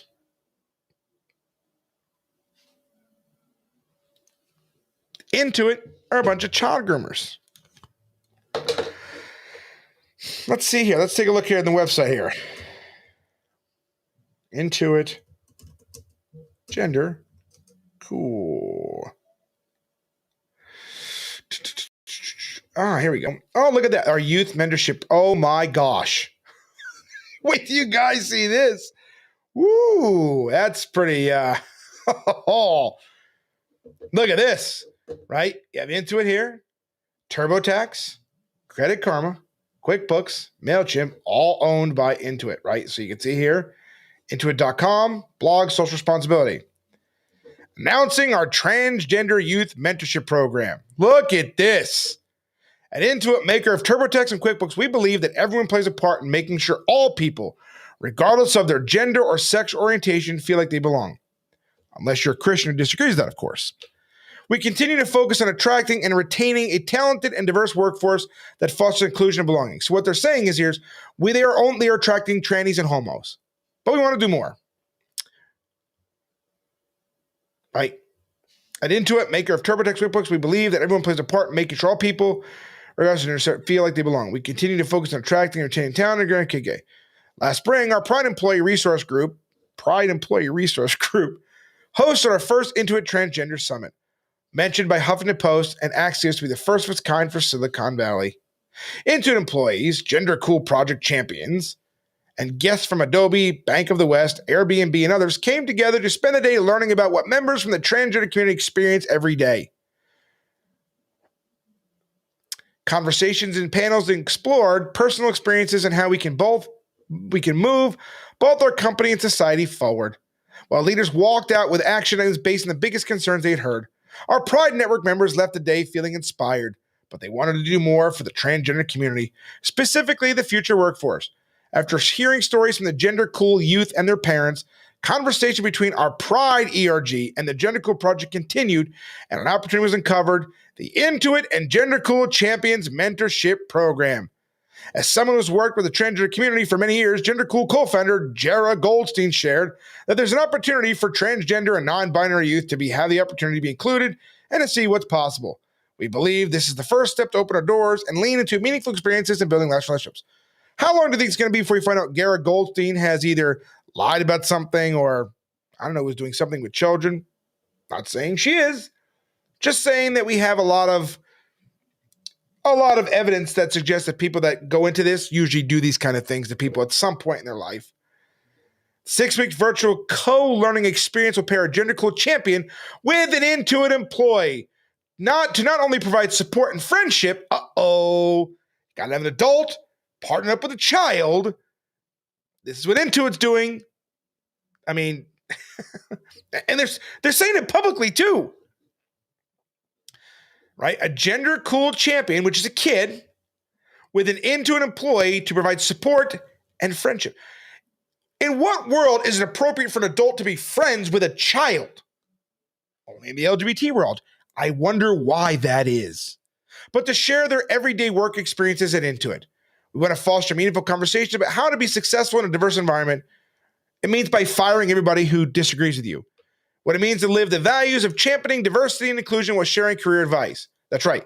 If they don't agree with you, don't promote them and fire them. Global Pride Chair Charisse Slover, can't wait to see what comes out with her in the future, shared her excitement around the launch to the mentorship program. We'll be the first to step into the space within the tech industry. We want to grow the program beyond our organization. We hope to lead the way for other companies so they can incite meaningful and tangible programs to support the LGBTQ plus community. We're inspired by the passion of our employees to make a difference and embrace change. How is nobody like freaking out about this? Like, how does nobody care? Like, how is this organization allowed to partner adults with children? How is this allowed?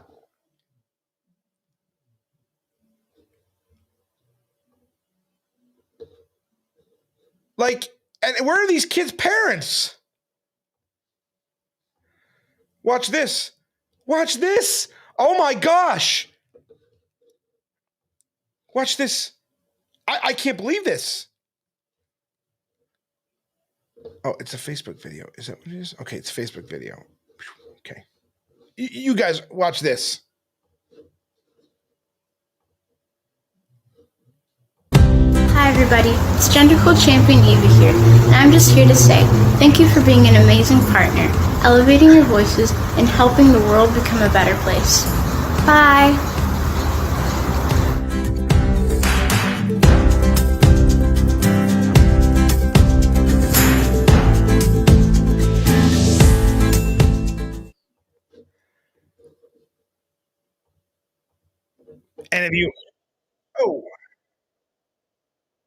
Any of you guys watching that okay with that video? Anybody okay with that? Intuit is now a child grooming organization, and we can prove it. They're literally targeting children. Like, it's not even a joke. Like, this is what they're doing. I mean, of course, built in San Francisco. Intuit is partnering with the Gender Cool to launch a 6-week. This is disgusting. Like, why is this being allowed? Why is this allowed? Mentoring a fit. Whoa, ha, ha, ha.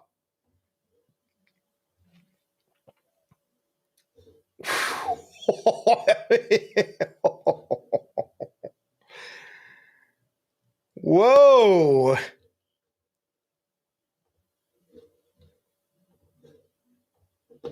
Mentoring a 15-year-old transgender student changes everything.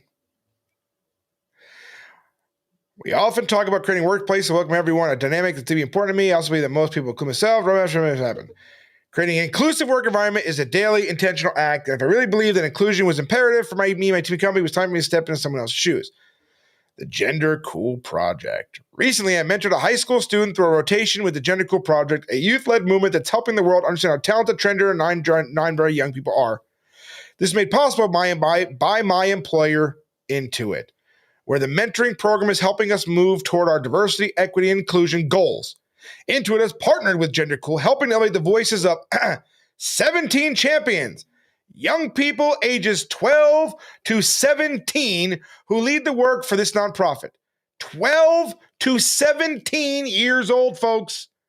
When we participate in a mentorship program, we open our teams to self-reflection and awareness. This impacts our culture today within our existing teams and prepares us for the future as we welcome the next generation workforce. This, wow, diversity training. Wow. Effort, wow. Is it? Speaks to employees into a child. Braces, this is a kid. My Gender Cool mentee, Daniel, right? So this is Daniel, okay? And this is the person who's mentoring Daniel. Look at this thing. I'll bet you that's a they, them. I bet you that's a homo. Look at that. This is an adult who's now publicly bragging about mentoring a 15-year-old child. Gender Cool provides a real human experience of diversity and inclusion to build on. I wonder what's on they, them's computer. I'm just saying, I don't know what's on there, but maybe somebody could take a look and make sure everything's cool. One that left me feeling joy. When you hire a trans woman into your organization, you need to know what it means to be a trans woman working for you, a dude with a mental illness. We have to own the fact that we have constructed our lives in certain ways, that we actually do not get a chance to experience people who aren't like us. Mentoring Daniel provided me a vehicle for taking responsibility. How am I trying to connect with people who aren't like me? How am I trying to connect with 15-year-olds? How deliberate am I in trying to understand my bias? How do I know myself alongside people with different experiences? Rosanna Dorothy, Vice President, Global Diversity, Inclusion, and Belonging at LinkedIn says, we must connect. She often points to PRRI study that found among white Americans, of course, 91% of people compromising their social networks are also white. Among black Americans, 83% of people in their social networks are composed of people who are also black. It's not a stretch to imagine similar divisions also existing along dimensions like gender identity and sexual orientation and more. And this is where Gender Cool mentorship helps fill the gap.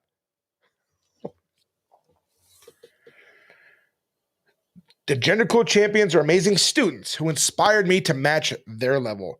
My relationship with Daniel taught me that it's what we do internally within ourselves that brings to the change the landscape externally for all. As a cis woman, I realized something so basic when talking with Daniel. I've never once had to think about my gender identity. This privilege creates all sorts of blinds, so it's now considered a privilege. It's a privilege to be straight and normal. Wow. If you don't think about your gender, it's a privilege. It's insane. Oh. Oh my gosh. Through the Gender Cool experience, I truly learned about diversity and inclusion. Daniel learned to prep for a tech job. Intuit's learning how to evolve its workplace. The Gender Cool champions may never choose to work in Intuit despite our efforts to recruit. Oh, we know you're recruiting kids. You've made that very clear. Sick, sick, sick, sick. Right in your face. Sick.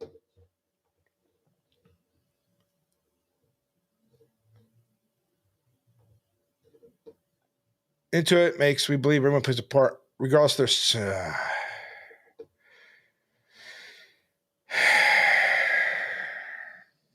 Disgusting. Oh, so now they get special. See, you want to talk about privilege? Well, now they've made sure that they can offer them rhinoplasty, voice therapy, breast augmentation, electrolysis phase. I wonder if a regular, normal woman wanted a breast implants, which I don't believe women should get that. I believe you should be happy with what God gave you, but that's my opinion. What if they want it? Would they say no? What if a regular person wanted a facelift and they're not transgender? Would they say no to that? Could be discrimination. I'm just saying. I don't know. But we do know for 100% fact that Intuit is going after children. They are grooming children. 100% grooming them. And I know they're watching this video and they ought to be scared because when I do a whole thing on this, it is not going to be good when the Twitter boy, when the X's get a hold of this one.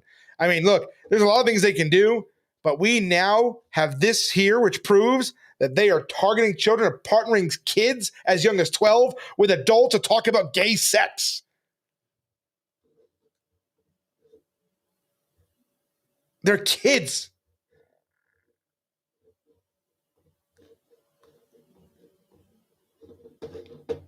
This is disgusting. And yet it's happening right under our noses. Every single person watching this, share I'm going to make this a separate video itself this last 45 minutes. I'm going to clip this and make it its own video in the next day or two. And I'm going to share specifically about the issue about Intuit going after targeting children, recruiting children after partnering kids with gay people and people that support gay stuff and LGBT with adults. In no other world, can you imagine if a pastor said, I'm going to partner the youth with an adult here who is struggling with their sexual identity and all these things here? Can you imagine the outrage that would happen? And rightfully so, by the way. Can you imagine that being the front page of everything here? But when the homos do it, not a big deal. Not a big deal. So what? So what? We partner 12-year-olds with 30, 40-year-old men. What's the harm? Look what we uncovered Intuit. Because I know that, believe me, everybody watching this, you want to make a comment and do it, be my guest, because you know what? They are watching. We know for 100% fact that they watch all of my videos. They transcribe everything I say, especially when it comes to them, even when it doesn't come to them. We know that they do. I know that they do. I know the CEO is very involved in things in that company when it comes to this homo crap.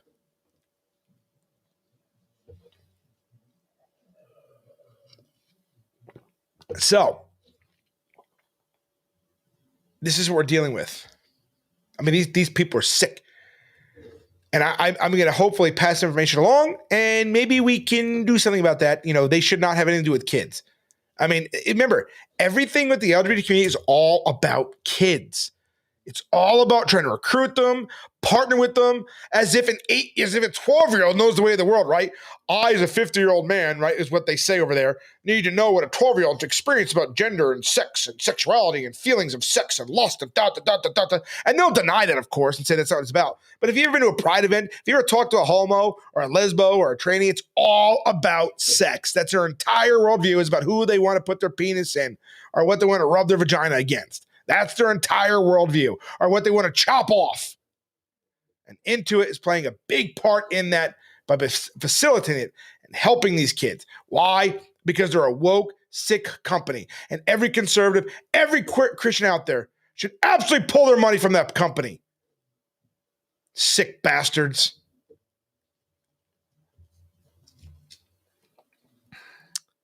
So that'll be fun. Anyway, thank you guys for joining me tonight. I hope you guys got something out of this. Hey, listen, we now, again, remember, I was the one of the first people to go out there and show that YouTube admits to shadow banning. Remember, all these years, they said it wasn't happening. Now they finally admitted it when it comes to the Donald Trump, Joe Rogan interview. They admitted that they were shadow banning that interview. So YouTube is shadow banning Christians and conservatives. Clearly. I mean, my video from the live preach at West Texas A&M went to 46,000, and then they just stopped it. Then the video showing the they, them, the president of the NAACP in Amarillo, literally calling us devils, white, we're white, calling us devils, so we could surmise calling us white devils, chasing Chris around while screaming and yelling. I mean, that went right to 1,000, and then they cut it off. YouTube is actively censoring Christians. That's why I'm telling you guys, we've got to get we've got to get everybody on X. We've got to get everybody on a Rumble channel. We have to do it. Because, I mean, this is ridiculous that they're doing this. Okay? Our Twitter, my X account is my name, at Richard Penkoski. That's my X. Our Rumble is Christian Journal. Make sure you follow us there. Because, again, we're going to get banned at some point on this channel. It happens it happened. It's going to happen. They took the Words for Christ 500,000 channel down. They're going to take this one down. Matter of fact, I've got the analytics here. It shows the other day I went up by over 100 subscribers, and yet it doesn't reflect in the overall numbers. But I'm looking at the analytics here, and I can see here that I've got, the subscribers here on the day on Monday, October 28th, 93 new subscribers. But that you don't see that reflect the numbers here. I lost 6 since then, or 9 since then.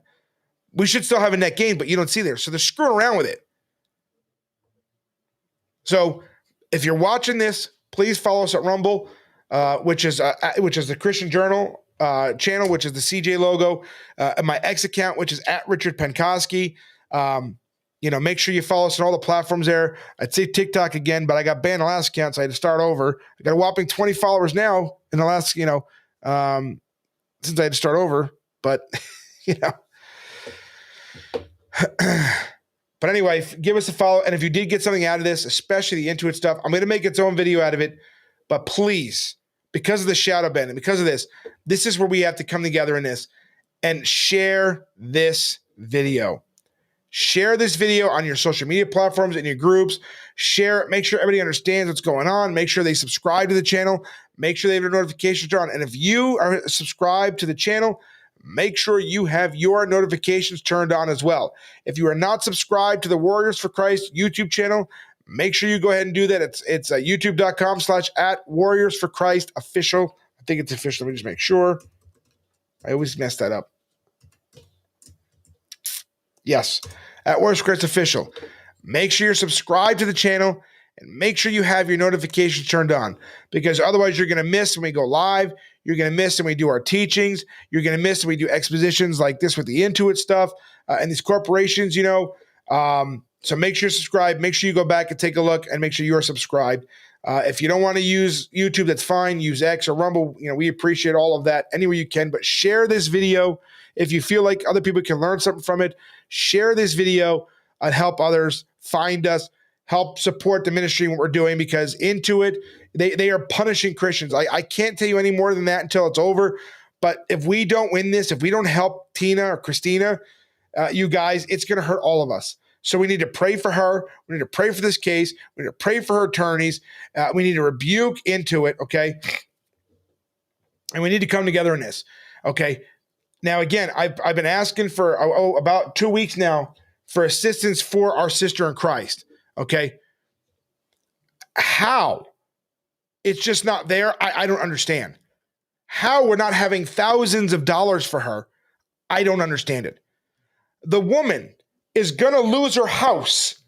She's been out of work for over a year. Do you know why she had to work for a year? Let me tell you what Intuit did to her. Okay.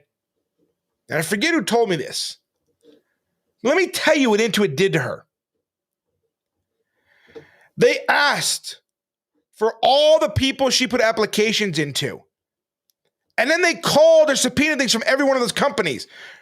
They did that, in my opinion, to keep her from working because they want to punish her. This is not a sister who is lazy, who doesn't want to work, who wants a man to take care of her, even though there's nothing wrong with wanting a man to take care of you. But that's not her. This is a woman, a sister in Christ, who was fired from her job for standing up for what the Bible says. And she's being punished to this day for it. A woman is about to lose her home because of it.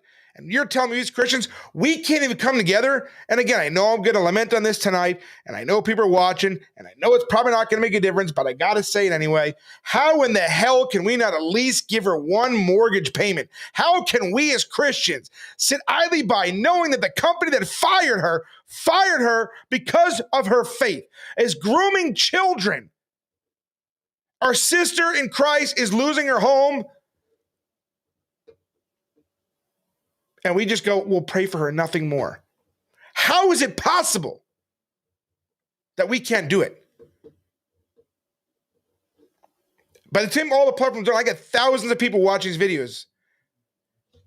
If this was a homo that got fired from a Christian group, they'd have $100,000 already. Every homo out there would give everything they have to support the kingdom of darkness. But we here, sitting here watching this, can't do anything to help our sister. We just want to say we'll pray for her as she fights for her very life, and mine and yours, because this case will affect you. And maybe that's what it takes. I don't know, because you know what? Christians don't want to do anything until they somehow find out it affects them.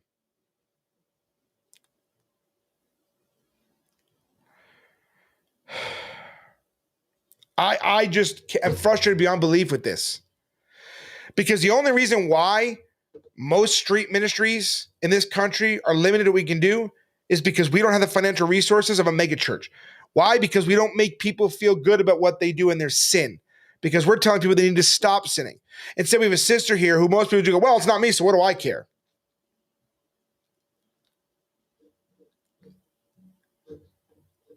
When are we going to come together to help our own, for crying out loud? I mean, seriously, you don't think the world watches this and sees me doing a video like this, watch our sister who's fighting? Why would anybody, well, man, I'm going to lose my house, lose everything. And the Bible does say we're going to lose, but the Bible also says as Christians that if we see our brother or sister in need, we should be jumping in overjoyed to help.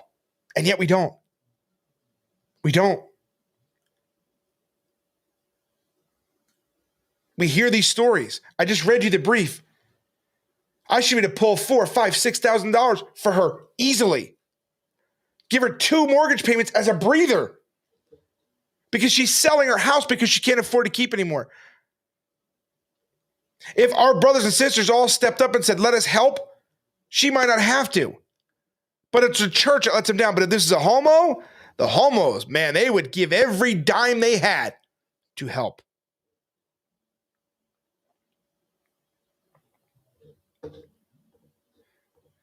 This isn't for me. Believe me, we could use help too with some things, especially ministry-wise. But she needs it more than anything else right now because this woman's about to lose her home.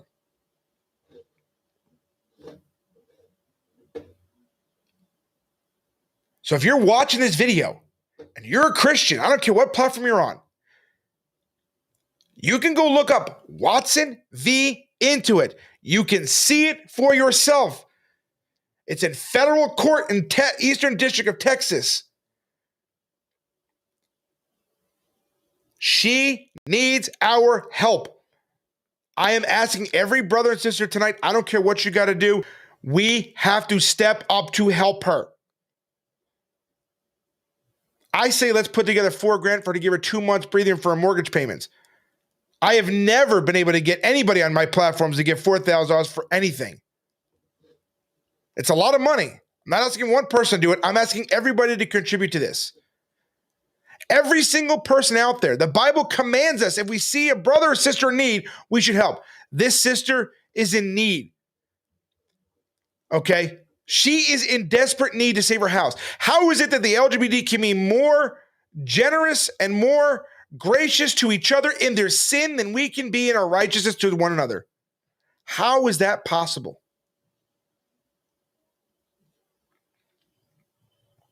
If you can help, this is a moral imperative for us. I can't show anymore. This woman's going to lose a lot more than just her house. You don't know what she's about to lose. And honestly, it's going to be because of us. Everyone watching has the capacity to put in $100, $200 to give to her. And yet we don't.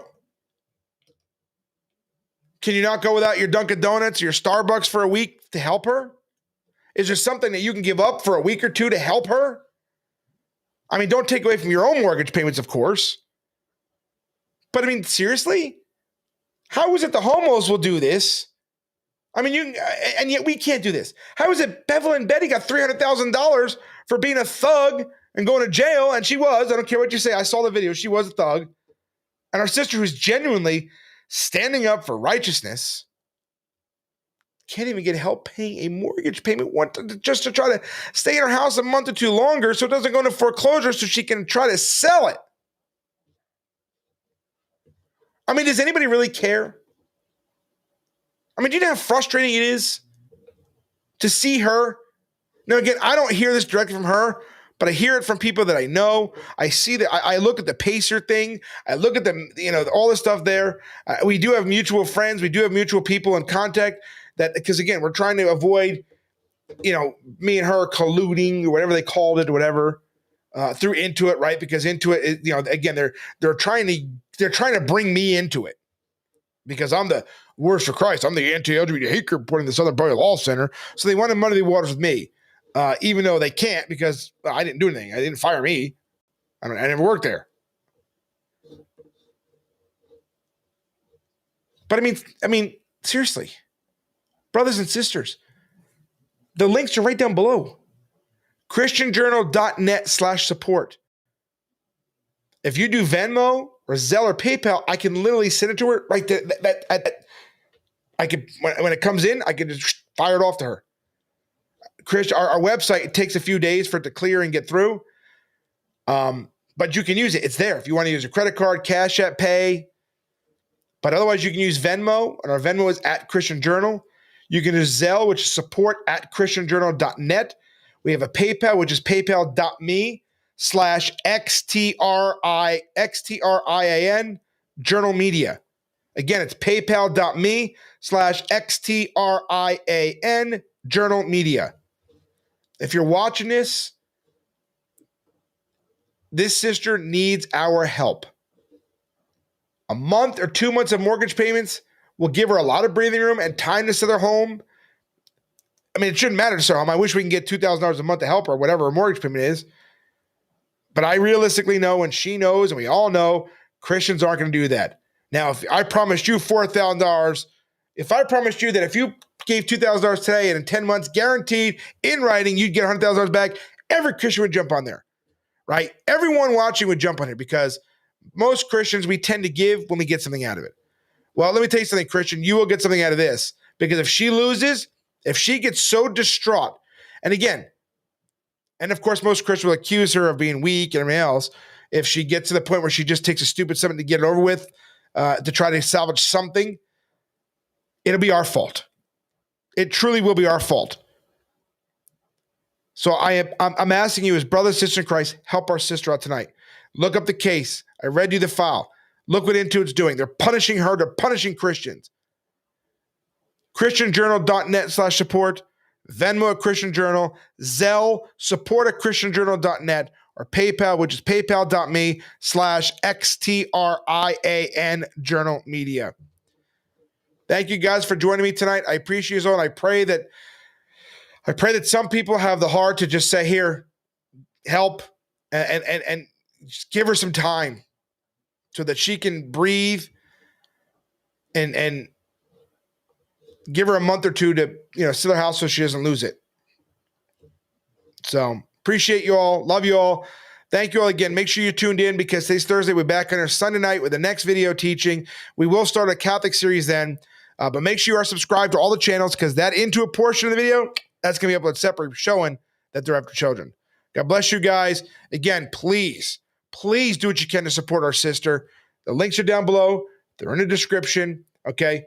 Venmo at Christian Journal, Zelle support@ChristianJournal.net, PayPal, right? PayPal.me/XTRIAN Journal Media, and our website, ChristianJournal.net/support. Love you. God bless you guys. And I'll see you guys on Sunday night. I would like to address some of you upcoming street preachers. You have to understand, you're not going to be a pulpit preacher. You're not going to preach in very nice places. As a matter of fact, where God will send you, it's going to be a little bit dirty.